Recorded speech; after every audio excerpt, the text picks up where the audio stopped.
Tu vas vouloir quitter cette vidéo, pas parce qu'elle est longue, parce qu'elle touche exactement le point où tu sabotes tes fenêtres. Si tu restes jusqu'au bout, je te montre le geste minuscule qui transforme un signal en réalité. Voilà ce qui va se passer. Je te le dis avant même qu'il ne trouve un prétexte. Il va tenter de rendre ça moins important. Il va chercher une sortie, une petite phrase intérieure, très raisonnable, du genre « Oui, c'est intéressant, mais… » Et ce « mais », c'est la main qui referme l'ouverture, parce que le signal n'est pas une idée. Ce n'est pas une inspiration Instagram. Ce n'est pas un frisson mystique qui te divertit 2 minutes. Un signal, c'est un instant précis où le chant te met face à une version de toi prête à basculer. Et ton système va tout faire pour te ramener à l'ancienne. Pas parce qu'elle est meilleure, parce qu'elle est connue. Tu le sais déjà, même si tu ne l'as jamais formulée. Il y a des instants où tout est plus ouvert, où une conversation peut changer une trajectoire, où une phrase entendue au bon moment traverse plus profond que 1000 efforts, où tu sens un passage, pas un passage physique, un seuil dans ta perception. Et ensuite, bizarrement, tu rates le virage, tu attends, tu rationalises, tu t'occupes. Et quand tu reviens, tu ne retrouves plus la même tension dans l'air, le même fil, le même appel. Ce n'est pas une punition, ce n'est pas l'univers qui te teste pour te faire souffrir.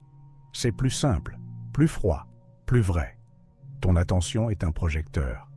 Et le chant répond au projecteur, pas à tes discours.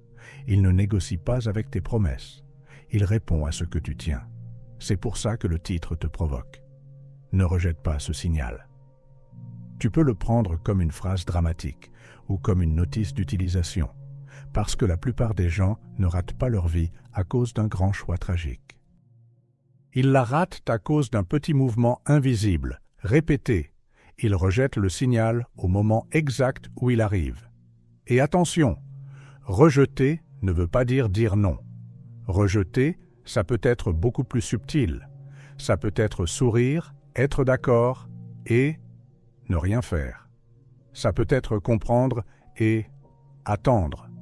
Ça peut être ressentir et redevenir spectateur. Je vais te dire la vérité qui pique. Tu n'as pas un problème de chance. Tu as un problème d'ouverture. Tu as déjà eu des signaux, tu les as eus. Mais tu as aussi une habitude, te retirer au moment où tu devrais verrouiller. Ici, on ne va pas parler de pensée positive, ni de rituel, ni de magie naïve. On va parler d'un mécanisme, d'un mouvement intérieur précis. Et surtout, on va mettre un nom sur l'instant où tu fermes toi-même la porte, sans même t'en rendre compte. Si tu identifies ce réflexe, tu récupères quelque chose que peu de gens récupèrent, la capacité de ne plus laisser ton ancien toi décider à ta place. Et je te préviens, quand tu vas reconnaître ce réflexe, ton mental va vouloir se justifier. Il va dire « Non, moi c'est différent. Moi j'attends parce que je suis prudent. » Très bien, testons ça. Pas avec des croyances, avec un miroir. Il y a une confusion qui détruit tout. Croire qu'un signal est une émotion forte, alors que ce n'est pas ça. L'émotion peut accompagner le signal, oui, comme le tonnerre accompagne parfois la pluie. Mais le signal, ce n'est pas le tonnerre. Le signal, c'est la structure. Un vrai signal, c'est un moment où 3 choses s'alignent, même si tu ne sais pas les nommer. Ton attention se fixe, ton corps se tait, et une direction devient étrangement simple. Pas facile, simple. Comme si, pendant une seconde, le brouillard se découpait et tu voyais une ligne. Tu as déjà vécu ce type de seconde. Et ce qui est fascinant, c'est que tu la reconnais souvent après coup. Tu dis « J'aurais dû ». Je l'avais senti, je savais, exactement. Donc la question n'est pas « Est-ce que le chant envoie des signaux ?» La question c'est « Pourquoi est-ce que je les enterre ?» Parce que le signal a un ennemi. Et cet ennemi n'est pas le monde. Ce n'est pas les autres. Ce n'est même pas le manque de temps. L'ennemi du signal, c'est ton besoin de certitude. Le chant ne te donne pas une certitude. Il te donne une fenêtre. Et une fenêtre, par définition, n'est pas un contrat. C'est un passage. Un passage qui te demande une chose très rare. Agir avant d'avoir toutes les preuves. C'est là que la plupart se trahissent. Ils veulent que le signal se transforme d'abord en garantie. Ils veulent un panneau lumineux, une confirmation extérieure, une sécurité absolue. Et pendant qu'ils négocient, la fenêtre se referme. Pas dans le ciel, dans eux. Regarde bien ce mécanisme. Au moment où le signal arrive, il y a une petite montée de puissance. Tu sens que quelque chose peut changer. Et immédiatement, une autre voix apparaît, très intelligente, très toi. Attends, analyse, ne sois pas naïf. Cette voix n'est pas ton ennemi, elle veut te protéger. Mais elle protège quoi? Elle protège l'identité ancienne, celle qui a déjà souffert, celle qui a peur d'être ridicule, celle qui préfère une prison connue à un seuil inconnu. C'est pour ça que certains signaux ressemblent presque à une provocation. Ils viennent toucher ton point sensible, ton ancien schéma. Et si tu réponds avec l'ancien schéma, tu confirmes l'ancien monde. Et là, on arrive au nerf. Ne rejette pas ce signal, ne veut pas dire « crois aveuglément ». Ça veut dire « ne fais pas le geste que tu fais toujours, celui qui casse l'alignement ». Parce qu'un signal n'est pas fragile comme un bébé. Il est fragile comme une flamme. Une flamme peut éclairer toute une pièce, mais il suffit d'un souffle pour l'éteindre. Et ton souffle, c'est souvent une phrase intérieure. Une seule. Une phrase qui a l'air innocente. Ce que tu appelles prudence est parfois ce souffle-là. Et si tu veux le voir clairement, il faut regarder la scène au ralenti, l'instant où tu te retires. Tu ne perds pas le signal parce que tu es faible. Tu le perds parce que ton système est entraîné. Comme un réflexe, comme un muscle. Et ce réflexe, tu l'appelles souvent prudence, maturité, raison. Mais en réalité, c'est un geste d'annulation. Je vais te le faire voir sans théorie, sans blabla. Au moment précis où tu sens l'ouverture, tu fais quelque chose de minuscule. Un mouvement intérieur. Et ce mouvement ressemble à un petit pas en arrière. Pas visible de l'extérieur. Mais dans le champ, c'est énorme. Ça commence presque toujours pareil. D'abord, tu reçois. Une phrase te frappe. Un signe te suit. Une opportunité apparaît. Une idée s'impose avec une clarté étrange. Tu te dis « Ok, il y a quelque chose là ». Et juste après, tu te retires. Tu te retires comment? Par le temps. Tu te dis « Je le ferai plus tard ». C'est si discret que tu ne le vois pas comme un refus. Pourtant, c'en est un. Parce qu'un signal n'est pas un objet qu'on range sur une étagère. C'est une fréquence, et une fréquence ne se stocke pas. Elle se tient, ou elle s'éteint. Alors tu repousses d'une heure, d'un jour, d'une semaine. Et la vérité, c'est que tu repousses jusqu'à ce que tu ne sentes plus rien. Et là, ton mental respire. Tu vois, c'était juste une phase. Non, ce n'était pas une phase. C'était une ouverture. Il y a aussi un sabotage plus élégant, la compréhension. Tu comprends? Tu analyses, tu expliques, tu cherches la logique, le cadre, la preuve. Tu fais de cette impulsion vivante un dossier. Et pendant que tu fais ça, quelque chose en toi se refroidit. Tu appelles ça mieux comprendre. En réalité, tu viens d'échanger la puissance contre le contrôle, parce que comprendre peut devenir une manière de ne pas bouger. Tu as déjà senti ça. Quand tu comprends trop, tu deviens propre et stérile. Tu peux en parler, tu peux le raconter, tu peux même le conseiller, mais tu ne le vis pas. C'est un sabotage silencieux. Tu remplaces l'acte par l'intelligence. Et puis, il y a le plus banal, l'annulation par le hasard. Tu te dis, c'est sûrement une coïncidence. Tu fais ça pour ne pas avoir à porter le poids de la responsabilité, parce que si ce n'est qu'un hasard, tu es libre de ne rien faire.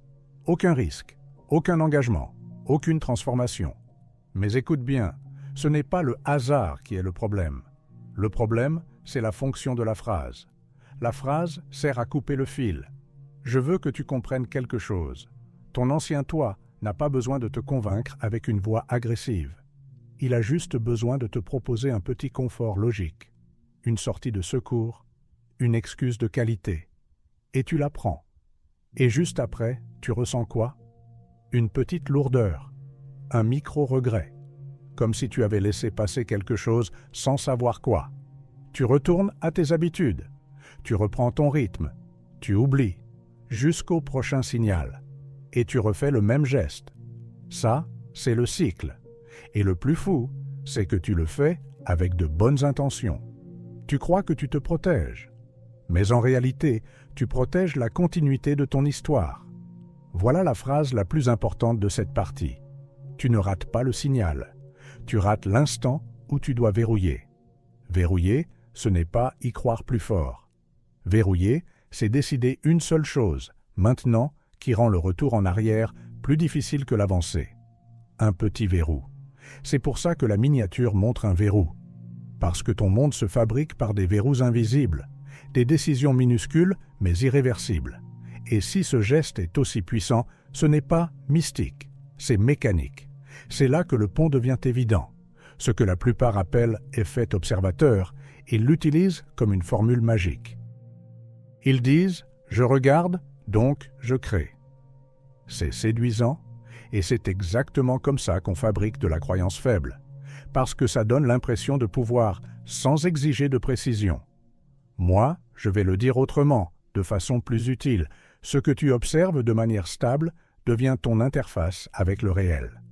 En physique, observer n'est pas regarder avec les yeux, c'est interagir, mesurer, toucher le système d'une façon qui le force à répondre. Et quand le système répond, il ne reste plus dans toutes les possibilités à la fois. Il prend une forme lisible, une forme exploitable. Tu n'as pas besoin d'être physicien pour saisir la métaphore. Dans ta vie, tant que tu restes dans le peut-être, tout reste flou, tout reste ouvert, mais rien n'atterrit. Et tu appelles ça liberté. En réalité, c'est de la dispersion. Le champ, lui, ne répond pas à ton peut-être. Il répond à ton point fixe. C'est pour ça que les gens ont l'impression que rien ne change, même quand ils veulent très fort. Ils veulent, ils prient, ils espèrent, mais leur observation réelle, celle de tous les jours, reste branchée sur l'ancien film. Leur attention revient toujours aux mêmes preuves, aux mêmes peurs, aux mêmes scénarios. Ils observent le manque, ils mesurent le manque, et le système répond « encore du manque », pas par punition, par cohérence. La cohérence est la loi froide derrière le mystère. Tu peux appeler ça vibration, fréquence, prière, intention. Si ce n'est pas cohérent, ça s'effondre, comme une structure sans centre. Et c'est là qu'on touche le cœur du signal. Un instant où ton axe apparaît. Tu sens, pendant une seconde, une version de toi qui n'est pas divisée. Et immédiatement, ton ancien système tente de te rediviser. Une moitié veut avancer, l'autre veut garantir, l'autre veut comprendre, l'autre veut se protéger. Résultat, tu perds le centre. Et quand tu perds le centre, le champ ne sait plus à quoi répondre. Il n'y a plus de point fixe. Tu comprends maintenant pourquoi le champ ne donne pas de chance? Ce n'est pas une menace cosmique, c'est une description. Le passage existe tant que l'axe est là. Quand tu redivises l'axe, l'ouverture cesse d'exister. C'est pour ça que certaines personnes changent leur vie avec un geste simple et que d'autres accumulent des années de travail sans basculer. Ce n'est pas la quantité d'efforts, c'est la qualité de cohérence. Et voilà l'élément à retenir avant de passer au concret. Tu n'as pas besoin d'une grande transformation pour répondre au signal. Tu as besoin d'un verrou. Un verrou, c'est une action minuscule, mais scellée. Une action qui dit au champ, c'est celle-là. Pas « j'aimerais », pas « je verrai », pas « si j'ai le temps ». Une action qui rend ta trajectoire réelle. Tu perds cette cohérence au pire moment. Et c'est pour ça qu'il faut la comprendre sans poésie. Ce n'est pas ton manque de foi qui te fait rater le signal. C'est ton manque de cohérence au moment où tu la sens enfin. La cohérence, ici, ce n'est pas être calme, ce n'est pas être parfait, c'est être un seul bloc, une seule direction, même si tu trembles, même si tu doutes, même si tu n'as pas toutes les réponses. Tant que tu restes un seul bloc, l'ouverture tient. Et tu vas reconnaître ce que je vais dire, parce que c'est humiliant de vérité. Au moment où le signal arrive, tu deviens soudain très intelligent. Tu deviens stratège, tu deviens raisonnable. Tu veux optimiser. Et dans cette optimisation, tu te divises. Tu te divises en plusieurs voies. La voie qui veut avancer, la voie qui veut être sûre, la voie qui veut être validée. Et quand ces voix se mettent à discuter, tu as l'impression de réfléchir. En réalité, tu dissous l'axe, tu transformes un passage en débat. Tu prends une chose vivante et tu la mets en tribunal. Et ce tribunal ne fait pas passer. Il juge, ralentit, ajourne. Et pendant qu'il ajourne, l'ouverture se referme. C'est ça, la différence entre ceux qui basculent et ceux qui stagnent. Les premiers verrouillent avant de négocier. Les autres négocient jusqu'à ce que l'instant disparaisse. Je vais te donner une image simple. Imagine une porte automatique qui ne s'ouvre que si tu avances d'un pas. Si tu restes devant à analyser le mécanisme, elle ne te doit rien. Elle ne s'ouvre pas pour te convaincre. Elle réagit à ton mouvement. Le champ fonctionne comme ça. Il réagit à ton axe, pas à ton commentaire sur l'axe. Et ce qui détruit le plus l'axe, ce n'est pas la peur. La peur peut être traversée. Ce qui détruit l'axe, c'est la recherche de permission. Tu cherches une permission extérieure, un signe plus clair, un avis, une confirmation, une preuve. Mais le signal, justement, arrive avant la preuve. C'est même ça son rôle, te faire passer au-delà de l'ancien mode où tu attends d'être rassuré pour vivre. Alors tu demandes, tu sondes, tu t'expliques, tu te justifies. Et pendant que tu fais ça, tu te lies à une fréquence très précise, celle de la dépendance. Et cette fréquence, le champ la connaît. Il a déjà donné le résultat de cette fréquence 1000 fois. Stagnation, aller-retour, presque, et recommencer. Tu vois pourquoi « ne rejette pas ce signal » est une phrase sérieuse. Rejeter, c'est aussi ça, chercher une permission pour être toi. Et maintenant, la partie qui va te gêner, mais qui va te libérer. Tu n'as pas besoin de croire à tout ce que je dis. Tu as juste besoin d'observer un fait. Le fait que ta vie change quand tu tiens un axe, et qu'elle recommence le même film quand tu te divises. Tu as déjà senti ces rares journées où tu es net, où tu n'as pas besoin de te motiver, où ton oui est un oui, où ton non est un non. C'est de la cohérence. Et la réalité, ces jours-là, semble presque répondre plus vite. Les gens, les opportunités, les synchronicités, tout glisse. Ce n'est pas parce que tu as fait un rituel, c'est parce que tu es devenu lisible. Le champ répond à ce qui est lisible. Quand tu te disperses, tu deviens illisible. Pas pour l'univers magique, pour la vie elle-même, pour les autres, pour ton propre cerveau. Tu envoies des ordres contradictoires. Et un système qui reçoit des ordres contradictoires fait toujours la même chose. Il ne bouge pas. Donc la sortie n'est pas un grand discours. La sortie, c'est une manœuvre, un verrou, un geste scellé qui coupe le débat avant qu'il commence. Un acte. C'est là que ça devient simple et que ton mental appelle ça discipline pour te faire reculer. Voici la règle. Un signal n'est réel que si tu le verrouilles. Pas avec une croyance. Pas avec une excitation, avec un verrou. Un verrou, c'est une action qui rend ton ancienne version de toi plus difficile à maintenir que la nouvelle. Et je sais ce que tu vas penser. Donc, c'est juste de la discipline. Non, la discipline, c'est forcer un corps à faire ce qu'il ne veut pas. Le verrou, c'est autre chose. C'est créer une structure où le système n'a plus besoin de débattre. Parce que ton sabotage ne se produit pas au niveau de ton courage. Il se produit au niveau de la négociation. Et si tu coupes la négociation, tu coupes le sabotage. Alors écoute bien la manœuvre. Elle tient en 3 mouvements. Pas comme une recette froide, comme une bascule. Le premier mouvement, c'est la nomination. Pas poétique, pas mystique, brutal. Quand tu sens l'ouverture, tu poses une étiquette mentale. Signal reçu. Ce n'est pas une prière, c'est une capture. Tu attrapes l'instant avant que ton mental le requalifie en coïncidence. Tu le nommes, donc tu l'empêches de se dissoudre dans le bruit. Le deuxième mouvement, c'est le scellement d'un micro-choix. Un micro-choix, c'est une action tellement simple que ton système ne peut pas la fuir avec de grandes théories. Pas « je vais changer ma vie », pas « je vais devenir une autre personne ». Un pas, un seul, mesurable, dans les prochaines 24 heures. Un message envoyé. Un document ouvert, un appel passé, un rendez-vous pris, un engagement public minimal, quelque chose qui existe dans la matière. Pourquoi 24 heures? Parce que ton ancien toi sait survivre à tes grandes promesses.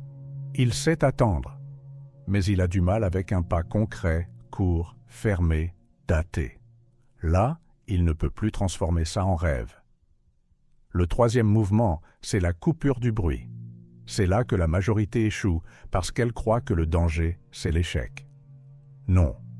Le danger, c'est le bruit après le signal. Le bruit, c'est la discussion intérieure. Le bruit, c'est demander 10 avis. Le bruit, c'est chercher une nouvelle information pour remplacer l'acte. Couper le bruit, ça veut dire tu t'interdis une seule chose, juste une seule, pendant ce délai court. Par exemple, ne pas demander d'avis, ne pas réfléchir à ce que tu as déjà décidé, ne pas reformuler 1000 fois ton plan. Tu coupes un tuyau, et là, quelque chose se produit. Tu vas le sentir si tu le fais une seule fois.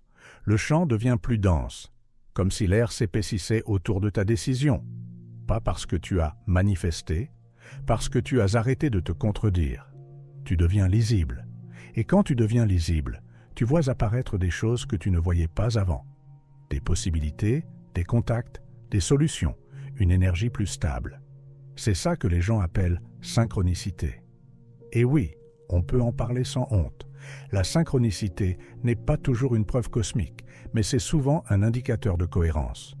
Quand tu es aligné, tu remarques, tu choisis mieux, tu agis plus vite, tu rencontres différemment. Tout s'ouvre. Mais retiens le point clé. La magie, s'il y en a une, n'est pas dans l'instant du signal. La magie est dans le verrou. C'est le verrou qui transforme l'instant en trajectoire. Maintenant, comment savoir si tu tiens encore ce verrou?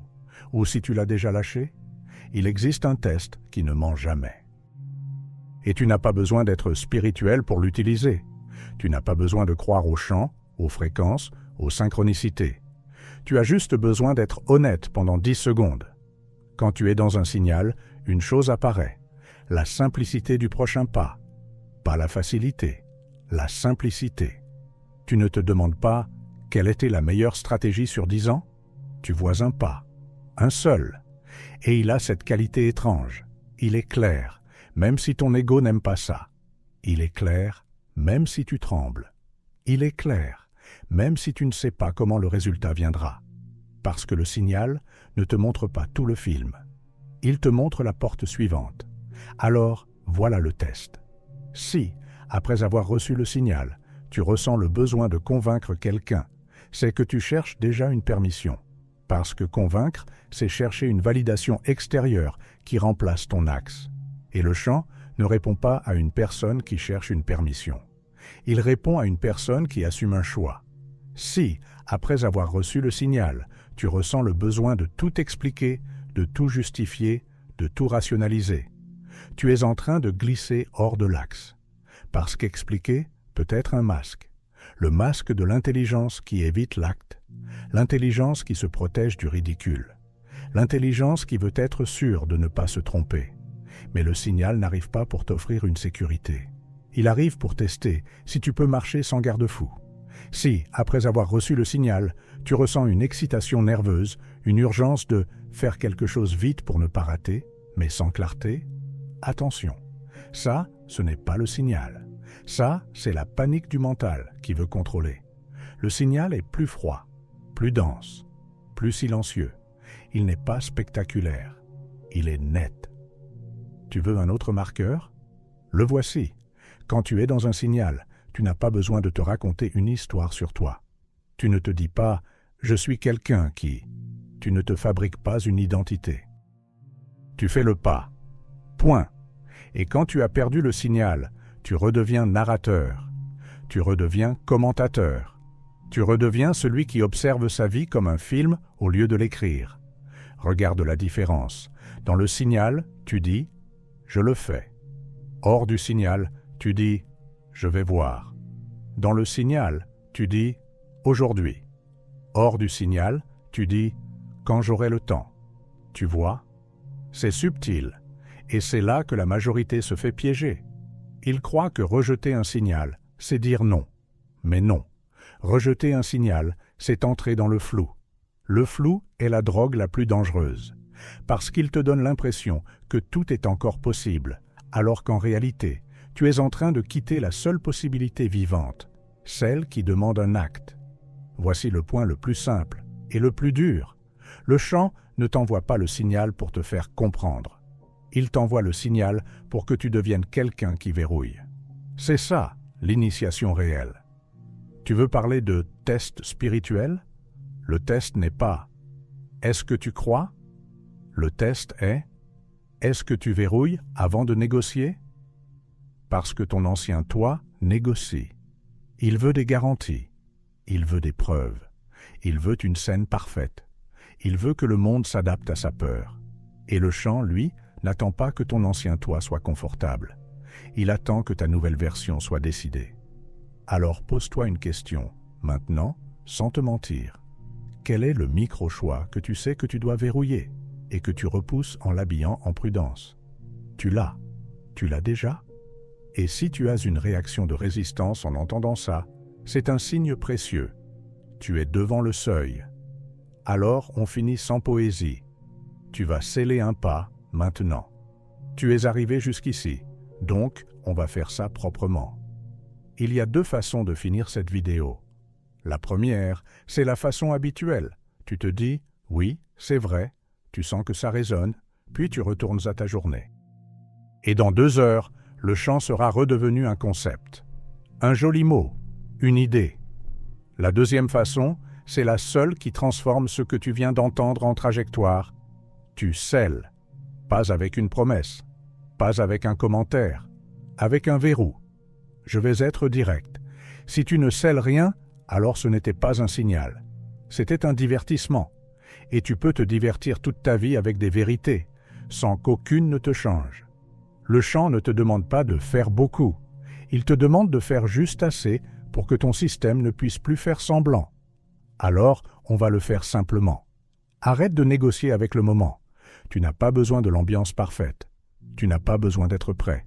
Choisis un seul pas, maintenant, et donne-lui une forme. Pas une liste de 10 objectifs. Pas un plan magnifique. Un pas qui existe dans le monde réel. Parce que c'est là que le chant devient concret. Quand ton choix a un poids. Je te donne quelques exemples, non pas pour te dire quoi faire, mais pour te montrer la taille du verrou.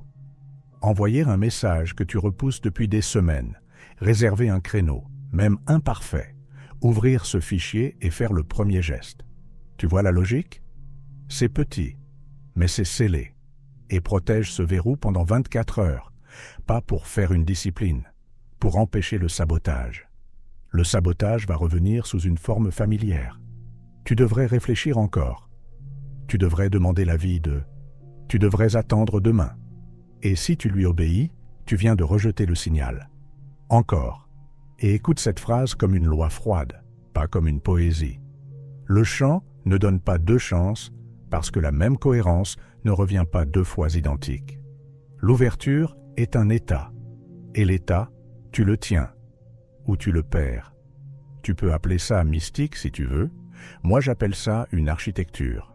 Quand tu es cohérent, tu deviens un point fixe. Et quand tu deviens un point fixe, la réalité autour de toi se réorganise. Pas parce qu'elle t'aime, parce qu'elle répond à ce qui est stable. Les gens le sentent. Les décisions se clarifient. Les opportunités apparaissent là où tu ne voyais que du bruit. Les synchronicités se multiplient, non pas comme des feux d'artifice, mais comme des rails qui s'alignent. Et si tu veux un dernier coup de vérité, le chant ne te retire rien. C'est toi qui te retires. Tu te retires quand tu te divises. Tu te retires quand tu demandes une permission. Tu te retires quand tu changes ton « oui » en « on verra ». Tu te retires quand tu transformes un signal en débat. Alors je vais finir sans formule. Ne le rejette pas. Pas en y croyant plus. En scellant plus vite. Si cette vidéo a touché quelque chose, ce n'est pas pour te faire sentir inspiré. C'est pour te mettre devant une porte et voir si tu es capable de faire un pas avant que ton ancien toi reprenne le volant. Le chant ne te demande pas d'être parfait. Il te demande d'être lisible. Scelle un pas. Aujourd'hui. Et laisse le reste répondre. Scelle un pas. Aujourd'hui. Et laisse le reste répondre.